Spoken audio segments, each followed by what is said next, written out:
we made every single mistake you could possibly make. And I think as part of that, as part of that, you also learn that there's very few fatal mistakes. That it's more about just how quickly you evolve and how quickly you adapt. And so, there are very, very few things that we did right in the early days of TeleSign, but we didn't do the same mistakes twice. And we also learned that in those moments where you feel like the company's about to go out of business or you feel like you're in a major crisis that you can't recover from, in 100% of those times, a year later, we uncover that it caused a positive transformation, that it caused us to go do something differently, it caused us to go launch a new product, caused us to go think about a problem in a completely new way. And so I think probably the biggest lesson, if I look back at like the early days, was just to try not to let that emotional roller coaster impact me as much. Welcome. This is Phil Michaels, Forbes 30 Under 30 entrepreneur and performance coach. Forbes names the top 30 entrepreneurs, leaders, and stars in the world, and each week we bring you one of them to help you level up in your life and business. From celebrities like LeBron James to Kylie Jenner and Cardi B, you're sure to learn from the list. Thanks for spending time with me today. Now it's time to level up. Level up. Level up. Welcome to Phil with Forbes 30 podcast. Today we have a very special guest. He made the Forbes USA list in 2017 for the enterprise tech category. He was born in San Diego and co-founded online security company TeleSign in 2005 as a sophomore at the University of Southern California, USC. TeleSign pioneered mobile phone-based two-factor authentication, a security service protecting billions of online accounts globally. The company has raised $78 million in funding, and its platform has billions of users in more than 200 countries in 87 languages. TeleSign has over 300 employees with annual revenues of more than 100 million. He currently oversees strategic operations and is a frequent speaker in the area of online fraud and authentication. In 2018, he was named USC's Alumni Entrepreneur of the Year. Please welcome my very special guest, Ryan Disraeli. Hey, Phil, thanks for having me. I'm guessing you call everyone a special guest, but I definitely feel so special to be here and happy to chat with you for a bit. You're extra special, and I'm very excited to have you here. It's always a pleasure when we get to reconnect, and I'm honored. So welcome to the show. Ryan and I were lucky enough to meet at a Forbes event in Israel, and we've since been friends. He's even hosted me in California, so he's been very generous and just a great friend ever since. And I've even gotten to see the TeleSign corporate office, which is amazing in California. So maybe Ryan will be nice enough to let you visit one day if you're listening and are in the area. Before we dive into things, because I know the listeners are definitely going to benefit from hearing your story and also what your company offers, but where were you when you found out you first made the Forbes list? I'm trying to, I remember vaguely that it was the year. So I went to USC, which is a big football program, and the football team was horrible. Since I went to school, when I was in school, they were really good. And a few years ago, the team made the Rose Bowl and had a dramatic comeback and won against Penn State. And I remember being out and like partying and celebrating that win. And then I think it was the next morning because I woke up and wasn't feeling that great. I was a little bit groggy from the night before. And I just kept getting like random texts from people like saying congrats. And I had no idea what they were referring to. And then eventually someone sent me a screenshot. I'm like, oh shit. So I think I went back to sleep since I was not feeling the best from the USC win. But that was perfect timing. You got like double the amount of celebration. What a great way to find out. And I'm noticing after doing these interviews, it's such a common theme and thread amongst all of us that we didn't even realize that we made the list. It was from other people that were telling us like, congratulations that we had made it. Who was the first person you shared it with? Probably my parents, but I honestly don't remember. I genuinely went back to sleep. I remember that, and then waking up and like reprocessing it. But definitely very humbling. A lot of really impressive people on the list, and through it, I think more importantly, just the opportunity to meet amazing people like you. So I think that's been the best benefit from being a part of it is the community itself. Absolutely. It was surrounded by high achievers and people that are changing the world. It's you have friends in every continent now that are also doing amazing work. Before we dive into your work specifically, take us back to the very beginning, where you're from, where you grew up, and the path that led you to where you are now, ultimately making the Forbes list. Yeah, it's so I grew up, as you said, in San Diego. One of three brothers, which I think is important in my story since we're all very close in age, which means that we're very competitive with each other, always want to one up each other. And I think that same competitive drive like still continues to push me today. And it's probably a combination of my greatest strength, but also many of my weaknesses are due to that competitive drive. My dad was a dentist. His dad was a dentist. His dad was a dentist, and let's just pretend that his dad was a dentist. I'm not sure, but it probably is the case. So I grew up in a dynasty of dentists, which is only relevant to my story because one, I knew right away I didn't want to be a dentist, and we actually, between my brothers and I, completely killed off the dentistry dynasty. That's a fun one to say. There you And go.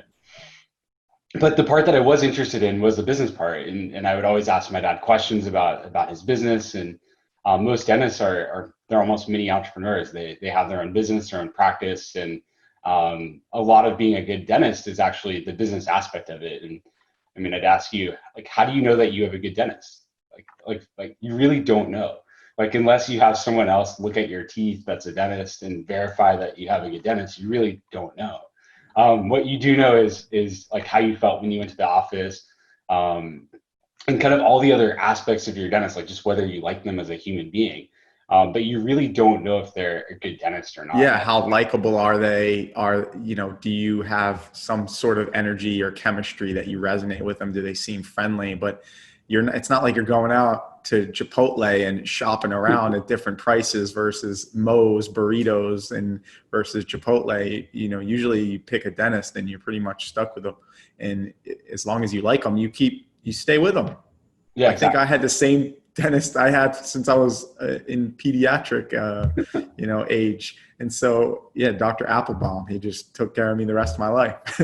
You have good teeth, so Dr. Applebaum must be good. But I think for most people, they really just don't know, and that part always fascinated me, just with the business aspect of it. And so I'd always start like small companies and try to sell things, but I didn't really think being an entrepreneur could actually be a career, and starting something could be a career, and like it wasn't really a thing. So I remember when I applied to college. And I ended up going to USC, which was the perfect distance from San Diego, like a couple hours away, so far enough, but not too far away. I remember when I initially applied, I actually applied pre-law, since I figured that being a lawyer was a real career, whereas like starting a company wasn't. Um, but while I was in school, I got introduced into an incubator where I made a few friends, and Darren Berkovitz and Stacy Stubblefield, and we started working on a few projects and companies. And TeleSign was it was really a project that we were working on, designing a solution for one very specific customer that had a pain point. And we recognized that, hey, this could probably be a company, like a little lifestyle company. But I think we were all more interested in some of the other companies and concepts we were working on. And so I remember from a very, very early time, Darren and I in an office that maybe like 150 square feet total for the a couple of us, spitballing back and forth and saying that, hey, like if TeleSign really makes it, like we may need 7 or 8 employees total, to run the entire company while we work on some of our other projects. And Stacey, to her credit, thought we were crazy, so I give her more credit now, and she was right. But I mean, we really didn't expect TeleSign to be this massive thing. And sure enough, over a couple of years, acquired some customers, just kept really hunting and trying to find enterprise customers. And we were able to scale the business to ultimately actually being acquired a couple of years ago. I'm skipping over tons of details and happy to dive in, but most of them boring, some of them interesting. But I actually left the company after we were acquired. My personal goal was to take 6 months off, enjoy life. During that time, I discovered that for me, work-life balance is working really hard and then enjoying life really hard. I still to this day struggle putting the two together. But after 4 months of enjoying life, not six, I got a call from the CEO of the company that bought TeleSign, and he asked if I would come back and help out for a little bit. I agreed to do that, and it's been almost 2 years now that I've been the CEO of the company. We've doubled revenue, more than doubled revenue in that time. Continued growing. We're pushing close to 400 employees. We'll cross 400 probably in the next couple of months. And honestly, having a ton of fun. Never expected to be back, but I think every part of my journey has been, I've had a plan, and I've somewhat scrapped it opportunistically as things have come up, and I've enjoyed doing that. So Well, what definitely a not. rewarding compliment, though. It's like you leave the company, they're like, no, no, no, we need him back. Let's get him back in here to run things. And you not only came in to run it, but also doubled the revenue. That's very impressive. I mean, what a compliment. Yeah, I'm sure they would have been fine with that without me, but but I know. I mean, it's as I mean, I'm having as much fun as well. So I mean, it's to Yeah, I mean, me, I feel like I have unfinished business, so we can do a lot more. And as long as I'm having fun doing that, I'll stick around and continue doing that. what I'm did you sure. do when you took those 4 months off that you had planned for six? What did you end up doing? Yeah. So I learned a lot about myself because one, I thought that my personality, I'd be super bored after a couple of weeks and ready to work again. And in all honesty, I was never bored. Like, so for those 4 months, I never got to that point where I was like, okay, I'm ready to really dig in and start working again. I really, I think needed that time. I'd been working full time since while in college when we started TeleSign. I remember graduating on a Friday and going to a conference on that Saturday and trying to just sell the product. And so I really needed that time. And I did a few things. So one, I definitely traveled a bit. I met you in Israel. I think that was like my third week off, which was an awesome experience. I went to Africa, went on a safari, did a few other traveling, also just visiting family and friends, even in the U.S. that I hadn't seen. You know how you have those list of friends that you're like, oh yeah, I'll definitely visit you, and then you never actually make the time. Um, I started making the time for that. And I don't know, I stayed busy. I mean, I was still kind of passively advising the company and involved in a few different things, but I was amazed how busy you can stay even when not working full time. It was pretty interesting to learn about I this. remember you were telling me how you wanted to go on a safari and a lion almost attacked you, right? Yes, I learned, for anyone that's listening, if you don't take anything away from this podcast, just learn that if you see a lion and you're on foot, like, you're supposed to look big and walk backwards slowly, not do what I did, which was run as fast as you possibly can away from the line. So if What you, I, happened? I hope I saved a life right now. Yeah. But it was my last day of a safari, and for those of you that have been on a safari, you don't actually get out of the car. But the last day, we came across this one spot, and my guide was telling me that, oh, this is the one spot you're allowed to get out. Like, you can actually like climb this rock and get up there. It's safe. Don't worry. Like, we take people up here all the time. And I even remember asking, I was like, there's no lions. He's like, no, like, no problem. So we get up there, and I climb. I was like, oh, this would be like a cool picture. Like, I don't have a picture of this safari with me in it. It's just me taking pictures from inside the car of animals. And so I asked the guy to take a picture of me standing up on top of this rock. And I hear him go, lion. And I thought he said Ryan. So like, he had an accent, and I was like, yeah, okay, whatever. I was like, it's a bit odd he's yelling my name. And then I see a female lion kind of pacing right at us, obviously really upset. And I learned in that moment that my fight or flight is definitely flight. And I jumped off this rock, which wasn't actually that. My foot was in pain for about a week after jumping off of it, and just started sprinting to the car, which is, like I said, what you're not supposed to do. But luckily, my guide knew what to do, and he picked up a branch and acted big and bought a little bit of time. And And you um, survived to make it meanwhile, to I this was in the I podcast. was in the I was in the car, like, the door shut, and like there's Safe and no fear sound. in that moment. But You know, I always joke about this because when I lived in Boston, as you know, I lived in yeah, Boston the past 3.5 years or so. And friends would always ask, hey, you want to go hiking or, this weekend? Yeah. And there's two different types of people that ask you. There's the people that say, when they say, oh, do you want to go hiking? It means you're going to put on some sneakers and gym shorts and you're going to go in the woods for like a walk for an hour or two. And then I have other friends when they ask, do you want to go hiking? You better be prepared for a 3-day trip. You need all the equipment. I mean, you're sleeping overnight in the woods and you never know what type of hiking they're talking about. So it's always fun to distinguish, because for me, if you ask me to go hiking, you better know what the hell you're doing in the woods. And if an animal approaches us, I want to know what is the go-to. I grew up in the city, so I don't have that background of, what to do properly to survive if a certain animal comes toward you, or grizzly bear versus black bear versus brown bear. There's different techniques and strategies you're supposed to use for different animals. And it's funny, people would just invite me and they had no clue either. Yeah.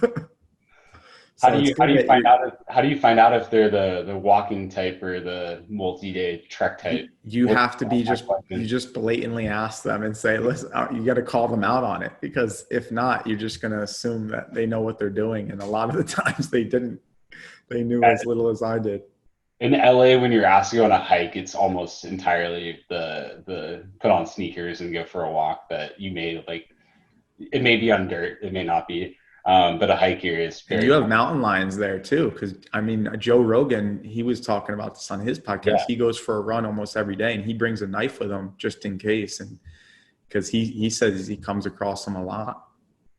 Really, I knew they exist here. I've seen some pretty iconic pictures of mountain lions in front of the Hollywood side, and some on the mountains, but I've never run into one. Just a lion in Africa. So, well, that's an awesome trip. You're back with the company. And how do you explain in layman's terms to those listening what the company actually does? Because you pioneered two-factor authentication, which for those that don't know what that is, it's basically the process, and Ryan can explain this much more eloquently than I can. But when you, let's say, are logging into a platform and you get a text message of a code that you need to log in addition to typing in your password. And you guys pioneered some of that early technology, right?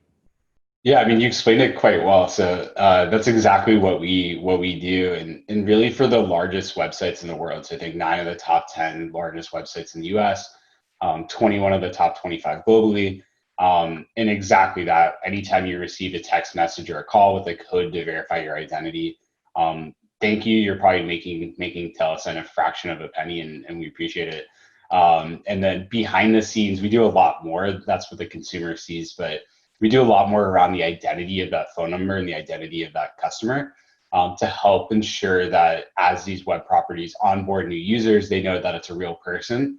And then as you're logging in, that you're still that same individual. So there's a lot that also happens behind the scenes, but where you really interact with TeleSign is the engine that's delivering the text message or the call with the code that you're using to validate your identity.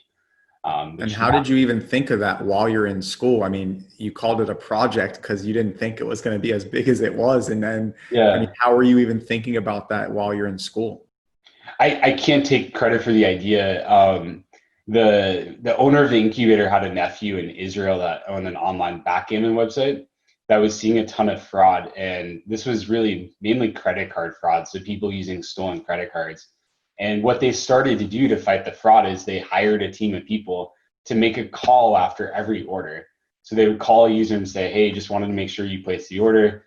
The user would say yes, they would hang up, call the next person. And when we heard that, we're like, okay, we had some experience with telephony, and we decided to build an automated IVR, so just an automated voice call where it would deliver a PIN code over the phone, a user would type it in, and that was really the project, and the use case was really mainly e-commerce and mainly verifying high risk orders. And so that was the initial V1 of the product before really text messaging took off.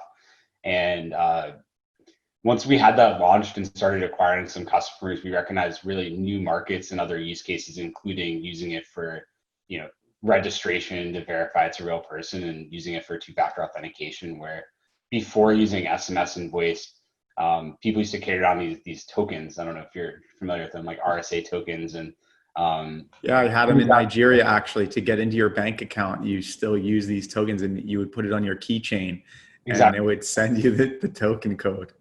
So They didn't become as prevalent in the US. I don't think I think we leapfrogged the generation, right? yeah, I mean, you'll still see them in some like corporate banking. Like banking moves very slowly, but of course, like when you're talking about a Google or a Facebook, I mean, they have users, hundreds of millions of users on every country on the planet. Like they can never ship out a device to everyone for their identity, so they just need something that's really, really simple to use and secure. And we were fortunate that we were able to be very fast in the market and go. Yeah, I mean, back in to those listening, it's like, oh, of course, no brainer. But in 2005, I mean, you guys were pioneering a whole new frontier. I mean, this was not a common theme. Yeah, no, I mean, in 2005, Facebook was the Facebook, and the number one Apple product wasn't the iPhone, it was the iPod Nano. And so that gives you a little bit of context. I mean, 2005 and when we started, and that's why it was very much just a voice telephony solution then, and really evolved over time with SMS and adding in much more identity layers behind the scenes. Yeah, and more security measures and being able to prove that this phone number is an actual human, not a robot, for example. Yep. So, I mean, you're in a very unique position because most people, especially in Cali, hop around from one company to the next. They're trying to, increase their career stature and prestige, and they're moving on from one company to the next every 18 months or 2 years. But you went right from a college project to what you've been doing for years now in one company. I mean, that's pretty rare. What would you say is the single most important attribute that got you to where you are today, that making it to as successful as it is now? Yeah, I don't know if that's a compliment or a bad thing to be at the same company, but for me, I mean, if you told me back then that I'd still be doing this, I would have thought you're crazy. But to me, like I continue to find just new growth opportunities for me personally and for the business. And I also feel like I think I mentioned before that I just have unfinished business and want to continue to grow and very much belief in the growth. So one, like I don't think I'd still be doing it if I hadn't left. I really needed that break. And so without doing that and coming back, I'm gonna for sure be on to the next thing. But two, I think it's finding new ways to grow both personally and for the business have been what's kept me there for so long. But I'd imagine when you talk to founders that have been at a company for similar periods of time, they probably would say the same thing, that they never expected to be there for so long and always expected to be on to the next thing. But I'm enjoying what I'm doing.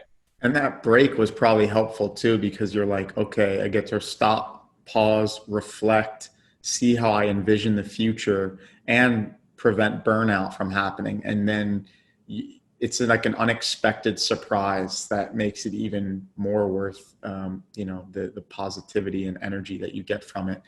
And I mean, that must be reinvigorating for you, but you do that often, right? Like you stop, take a break. I know you love to travel. That's where you and I connect on a lot of areas outside of business. I mean, how are you maintaining that healthy mental health, physical health to ensure you don't burn out now? Yeah, I do love to travel. I'm very fortunate. We're recording this in COVID time, so I don't know when you're going to air this, but um, this is the longest I've ever been in one place at one time, and so I'm getting a bit stir crazy right now. But I'm fortunate that more than half of the TeleSign team is international and mainly in Europe, and so I travel quite a bit for work. But what's nice in that role is that I'm able to attach a weekend and go explore a new city and explore a culture and do things that are crazy. Like I mean, in like right in February or March. Ironically, it was in Italy. I think right when COVID was there too. But I mean, I It was was in, Ryan. Ryan caused all this. uh, but I mean, like I literally went to Italy for 24 hours just to eat pasta, like which sounds ridiculous, but when you're attaching it to a weekend, it's like something that's totally doable. And I mean, I just changed my flights that I had to fly through Italy and went there and went to my favorite pasta place and just walked around and so doing things like that, which sound pretty crazy, like you would never fly from LA to Italy and just go have cacio e pepe, but Yeah, ladies and gentlemen, follow Ryan's path, and one day you'll be able to have dinner wherever you want, including Italy, for the night, and just fly back. yeah, but I mean, I try to just add on weekends for sure, and then Here it's really, I think focusing a lot on like fitness and nutrition has helped like create a lot of energy. I also drink a ton of water. You might be seeing me like just sip out of a giant cup of water. Um, but those types of things. I also meditate every day about 10 minutes. I think most people that meditate have a specific time. I'm actually the weird type that it's actually kind of just throughout the day. Whenever I can find the time, I do it. But I currently have a 90-day streak on Headspace, which is about 86 days longer than any previous streak I've had. So I'm pretty proud about that. But I'm also always looking for new ways to balance and new ways to strike that right balance and continue having the right energy to move on. And for me, Gamifying mental health, what's better than that? And congratulations on the streak. Headspace is a great meditation app, especially for those that haven't meditated before and are just getting into it. Yeah. We talked about your success, but now thinking about some of the lessons you've learned and thinking about your journey, what do you think is the biggest lesson you've learned that maybe you wish you would have learned sooner? Oh, that's a good question. I mean, we made every single mistake you could possibly make. And I think as part of that, you also learn that there's very few fatal mistakes. That it's more about just how quickly you evolve and how quickly you adapt.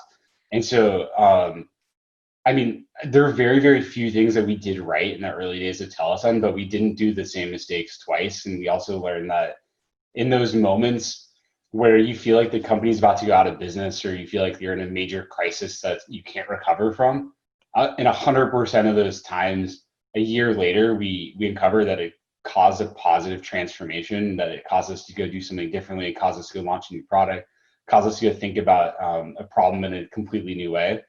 And so I think probably the biggest lesson, if I look back at like the early days, was just to try not to let that emotional roller coaster impact me as much. And in those moments of crisis, just recognize that it's going to cause, a year from now, it's not going to matter. We're not going to go out of business. And um, that it's going to cause something really positive for change. So to me, a lot of it's more on the mental side than any like specific anything else. We made every single possible mistake. I mean, just as an example, when a big customer would send us a contract, we would just sign it. Like we didn't have like a lawyer review it.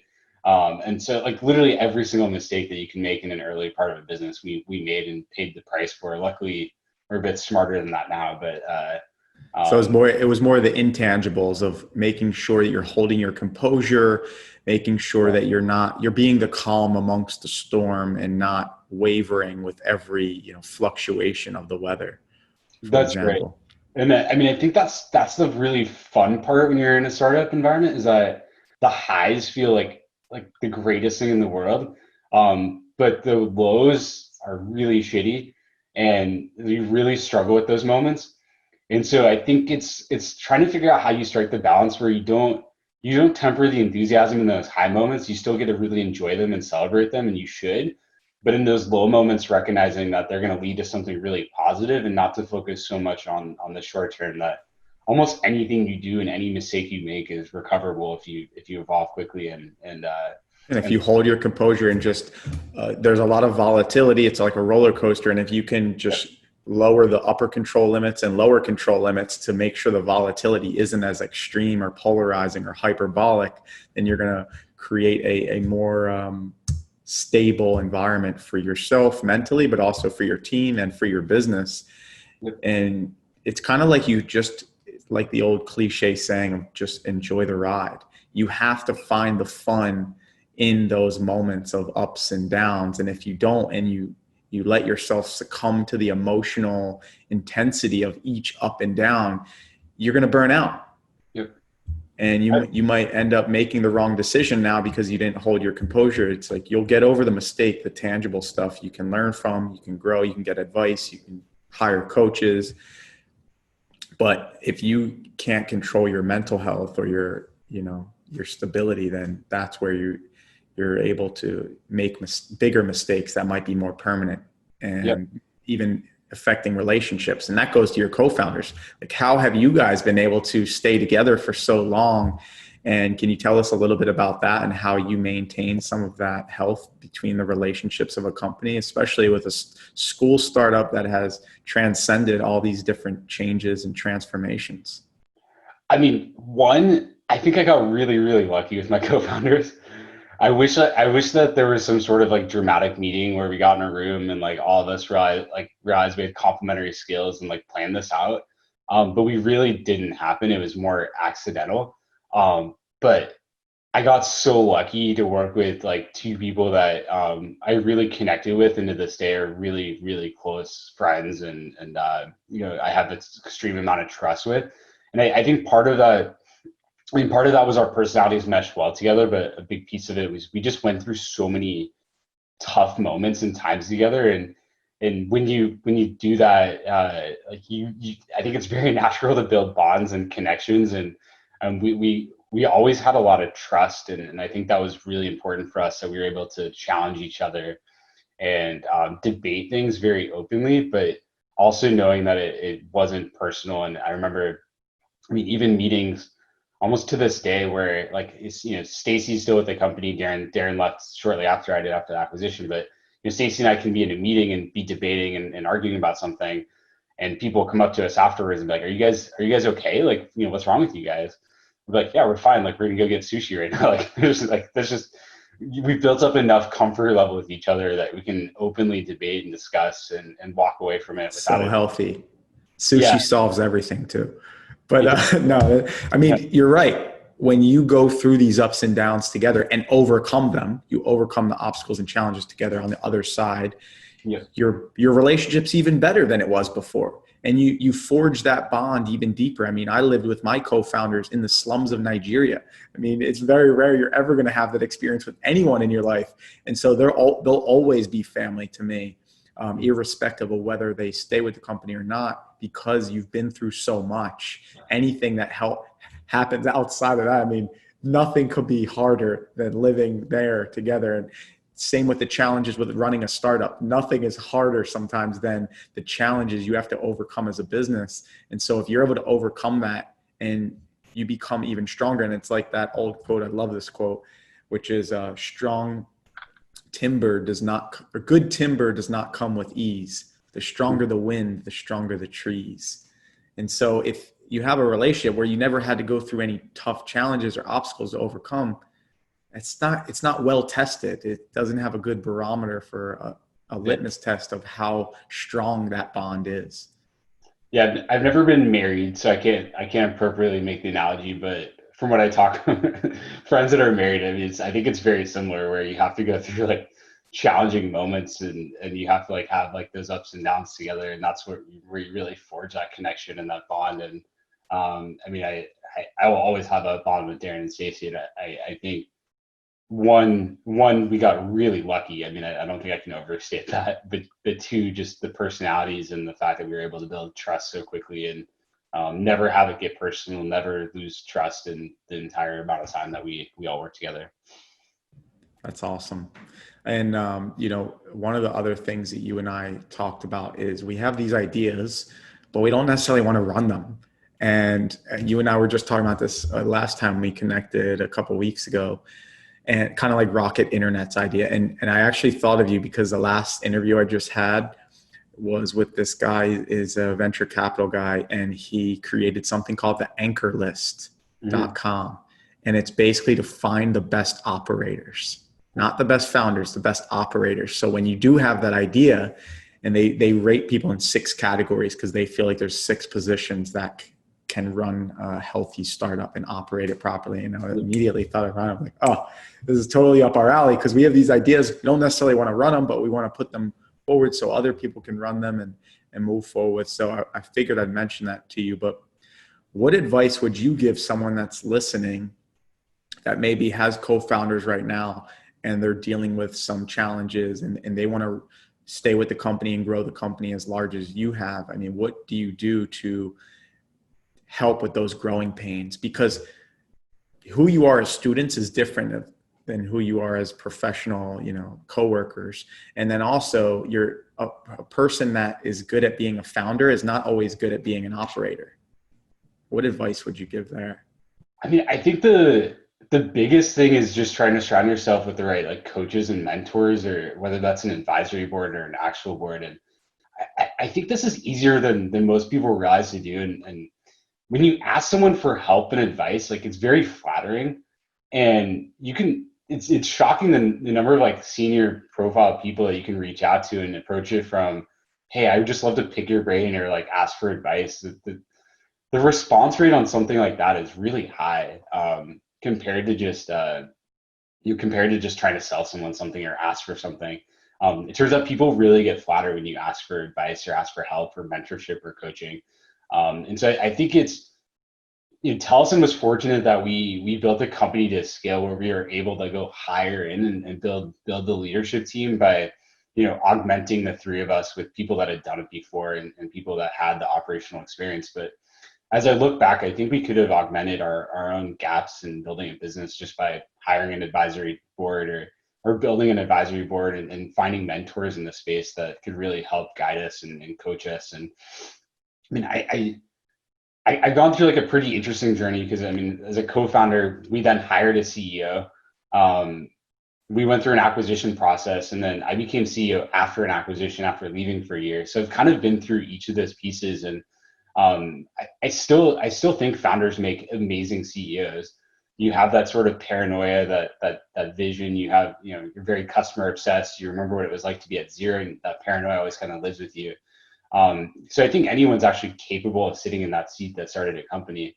But it's more about just augmenting your skill sets by building that team around you. And if you can't go out and hire people, you can't afford to do that. Go cold outreach to people that you really admire and people in your space.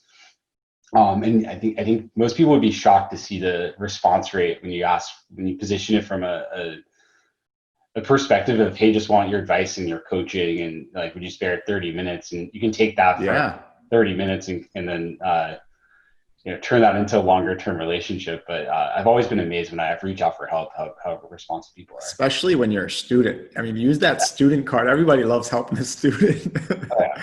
And, coaching wasn't as popular when you were first starting out, but coaching is becoming more and more mainstream, and people are realizing like, oh, wow, this actually works. And it doesn't mean, it's kind of like that stigma. And I talked about this in previous episodes, the stigma of mental health. And now mental health is starting to become more and more popular. Before, people thought, oh, you need to shrink. Like, are you crazy? Is there something wrong with you? Are you broken? And people are realizing, well, you don't have to be broken to help with your mental health or get coaching. Yeah. And it doesn't mean you don't have all the answers, but it helps to surround yourself with people that have different perspectives, different expertise, and care about you and the business. Exactly. I mean, running a company is really lonely, because you have problems on a daily basis that you can't tell anyone else in the company about. And there's issues and things, and people have opinions on things that you just wish you could tell them the truth and tell them the whole story. But there's just information that you have that, for privacy reasons or for other reasons, you just can't share. And then so I think having someone that you can talk to openly, that's not in your company, that's not a direct report of yours or peer of yours, is really, really important, because otherwise you're living with those problems yourself. And you're not, I mean, when you work at a company, you can go gossip and complain to your peers or your reports, and talk about certain problems that you're having on a day-to-day basis. But when you're a founder running a company, like, there's no one you can talk to. And I mean, I can talk to my co-founders, yes, but now, I mean, there's even things I can't share with them that are things that I could only maybe talk to a coach confidentially. Exactly. I mean, hey, I need to put you in front and sell me to other people as a coach, because that's exactly what I tell clients. Is it's very unique in the relationship. It's a synergistic relationship where they don't have an inherent bias nor a conflict of interest. Who else in your life do you have that with? There's certain things you can't share with your co-founders, your advisory board, your board members, your investors, your coworkers, your family, your significant other, your friends, not because, you don't want to, but there's an inherent bias with each of them and a conflict of interest possibly with each of them, or both. And then you're just left alone. Like, what do I do with all this information? I need to get it out somewhere. And that's why I think coaching, people are realizing, wow, if you run a company, you need someone in your corner that's directly invested in your success, in your health. And Yeah. when you win, they win, and vice versa. Yeah, exactly. And, one of the things I love that you said is you kind of, as a CEO and founder, you need to be the figurehead and the one that's good at executing, which is a rare position because those are two completely different skill sets. And so you need to look like everything's great, everything's going well, we're going to do awesome, keep the team motivated. You need to be inspiring and inspired. You need to be motivating and motivated.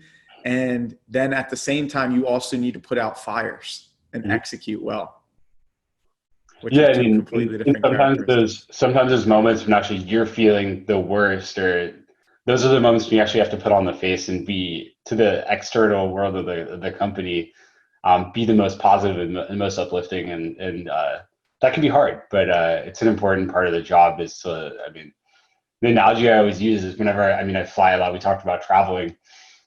Whenever you go through a ton of turbulence, I always look at what the flight attendants are doing since they fly all the time. And if they're just sitting there really calm, like, nothing's changing their demeanor, they're just reading their book in their chair, then I'm like, I calm down immediately. But I've had one or two flights, only one or two, where I see the flight attendant themselves get like a bit nervous. And then I'm like, okay, maybe I should be getting nervous too. And I should, this is real now. And I think the same is true with leadership, where in those moments of crisis, people are looking at you for, are you the How they flight should attendant act. really calm, or are you also, acting in a hostile way and freaked out, and they'll take their cues from that for sure. Yeah, because you set the tone for the rest of the company, the rest of the team. Yep. And so they're going to read your energy very keenly. And it's so important. And that's why you need a coach, someone that you just talk to without this bias. And yeah, we could talk about that for hours because there's so much just being a leader that, I love the analogy you use. I think the flight attendants, they probably are trained too to have a poker face, like everything's fine. Just, hold your composure, or else you're going to have the whole flight freaking out. But yeah, that's That might awesome. be in their manual. I'm not sure, but I've always used that as Yeah. yeah. It's a good analogy. It's a good analogy. And you have to hold it in. And one of the things I learned in coaching is when things are going rough and people are having a hard time, be Mhm. positive and uplifting. When things are going well is when you want to give feedback and constructive criticism. Yeah, And yeah. I definitely buy into that. I mean, luckily we have a platform that's very, very stable, but we had some technical issues a few weeks ago. And I pinged our head of tech ops, who is responsible for it was a Saturday, and I was like, hey, can you chat for 5 minutes? And I got him on the phone. I think he was worried that I was about to just like roast him. And I called him. I was like, hey, man, I just wanted to check to see how you're doing. Like, how's your team doing? I want them to know that, hey, like, we're supporting. I know a ton of people are working overnight right now. Like, they've worked 18, 20 hours in a row trying to solve the issue. And I was like, please order dinner on me. Make sure your team knows that they can order dinner on me. We'll figure out the problem later. There's plenty of time to figure that out. But in those moments, like, the last thing you want to do is call and stress out people even more when they're in the middle of like trying to solve a problem, trying to firefight, like trying to do right by you. Those yeah, are they're already stressed out. And the last thing they need is now you berating them with exactly. more negativity. So that is a sign for good leadership. There you go. Let's see what I did there. That's tough. Thinking of being an awesome founder and doing great things as a leader, I like to always dive into the scrappy, hustle. What's something scrappy you did to hustle in the early days that maybe you couldn't have shared in the very beginning, but you're willing to reveal now? Yeah, there could probably be a long list of things that we did in the early days. I mean, we were playing in a category where we're trying to sell to the largest websites in the world. But yet, if they peeked under the covers and realized that we were three people without much meaningful revenue, with no investment, with no history, that we're teenagers or in our early 20s, they probably wouldn't trust us to run something so mission critical for their business. So there were a ton of things that we did to make us appear bigger. We would, if you called TeleSign in the early days, and there'd be a voice prompt, like, for one, press sales; for two, support; three, billing; four, et cetera. No matter which one you pressed, it would always ring to my cell phone.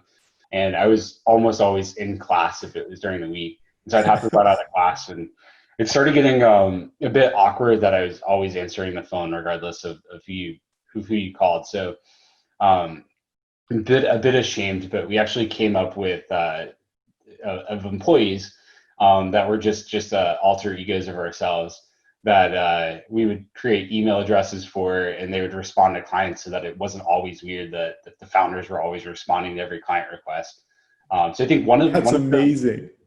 one of the employees we created is a guy named Will Jenkins.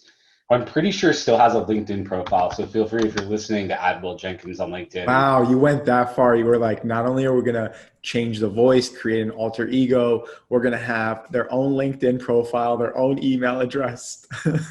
Yeah, this got a little bit awkward. We realized we had to stop doing this when it was we had someone come to our office and ask for Will. And it was a client that actually wanted to drop off a gift for Will for like providing like fantastic support throughout the year. Wow. And we had to, I think we quickly were just like, oh, he's out of town traveling, or we had to come up with something quick. But I think that was the moment we recognized that, okay, this isn't something This isn't scalable. Yeah. I mean, it would be really funny if you were like celebrating their employee birthdays too. Oh yeah, that's a good one. I That's don't know. amazing. We'll have to put his LinkedIn profile in the show notes. He's got two connections, so maybe it's not that. I'll friend him. We'll get his connections up. Don't worry. After this podcast, he's gonna have so many friends. He's gonna be a LinkedIn influencer. Exactly. Let's ramp him up for sure. You guys had an office? I remember. Didn't you tell me a story of like you didn't have an office in the very beginning? So if people wanted to meet with you in person, what did you do? Yeah, we did have an office, but it was really it was really a room. So it wasn't a real office. It wasn't a place that you'd want to have a client come. So anytime we'd talk to clients or even potential investors that wanted to visit, and they say, oh, like let's just meet at your office. We used to say, oh, all of our conference rooms are booked. Like let's just meet down the street for coffee or at a restaurant nearby. So we used to use that one quite a bit. That's a good tactic. To make sure that we have to have someone meet us at the office. All right, Ryan, we're going to transition now into something I like to call the under 30 seconds round. I'm going to fire off questions, answer with the first thing that comes to mind. Ready? I think so. What is the book you've gifted more often than any other book, and why? It's a very old school book. It's called The 5 Dysfunctions of a Team. It's actually about a lot of the things we talked about, building a foundation of trust, which then really drives a team that can be accountable to each other. And it's a super easy read. You can finish in an hour and a half, 2 hours. It reads like narrative, and I've read it probably 7 or 8 times. And it's always humbling to see areas that I need to grow and improve. So it's definitely my favorite. That's a great recommendation. And Google actually studied, I think, like over 1,000 Googlers, and they wanted to find out what were the 5 variables that made the most successful team members. And they found number 1 was psychological safety, like their ability to share things in an open environment, safe environment. 2 is dependability, being able to rely on their team. Number 3 was structure and clarity of their role. Number 4 was meaning, and number 5 was impact that they feel they're having on people. So I love that study. I think it's Project Aristotle, and the fact that like psychological safety is such an important one to be able to speak freely and know that there's that trust, which I had with my founders, and I think it's a big reason why I love this book so much. And to be very candid and open without feeling judged in a safe, trusted environment. Mm-hmm. What's one of the best investments and one of the worst investments you've ever made, and why? I'll start with worst investments. I think I buy random things online all the time. I think the last random one I bought was a couple weeks ago. I bought some device to like work on my posture, and I think I wore it for a couple of days and haven't worn it since. Another one is from traveling, I've bought multiple iPads and then proceeded to leave them on planes. So those are definitely bad investments, especially when like how I use an iPad. I don't actually need the power of an iPad. I'm just using it for like Netflix or something that doesn't need an iPad type power. In terms of best investments, I'll also go recent on this one. I bought an air fryer a couple months ago, and it's been awesome for cooking really, really fast, especially during the quarantine period, making like vegetables really fast and meats really fast and easy. So I think I've used it almost every day since I bought it. So that, Is there a particular brand that you recommend? I don't even know what brand I have. All right. We'll have to put the link in the show notes, but awesome. Air fryer. Okay. Yeah. And what's the most impactful thing you do in your morning routine and the most impactful thing you do in your evening routine? So morning would be meditating, which I think normally is in the morning, but as I said, sometimes it can ease into later in the day. I also I've been intermittent fasting, so I don't eat in the morning anymore. And that's been an interesting routine that I found I have a lot more energy throughout the morning. In terms of evening, I mean, before I shut down, I really try to look at the next day's schedule and make sure that it's like I have my priorities in order and that it's aligned to like what are the most important things. And so I think it's important for me to have that so that when I sit down first thing in the morning, I know exactly what I need to accomplish that day, what's most important, and have a really clear mind and try not to get bogged down just in the day-to-day craziness of everything. Intermittent fasting is so important. I was talking to my buddy a couple of years ago in Boston. He was trying to take the LSAT Yeah. and the law exam to get into grad school, and he failed it like 3 times. He just couldn't pass it. And so he decided that he's like, you know what? I'm going to go to people that have already passed it and ask them what they do and see if there's like a common theme or trend amongst all of them. He found that every single one he asked, none of them ate breakfast. What?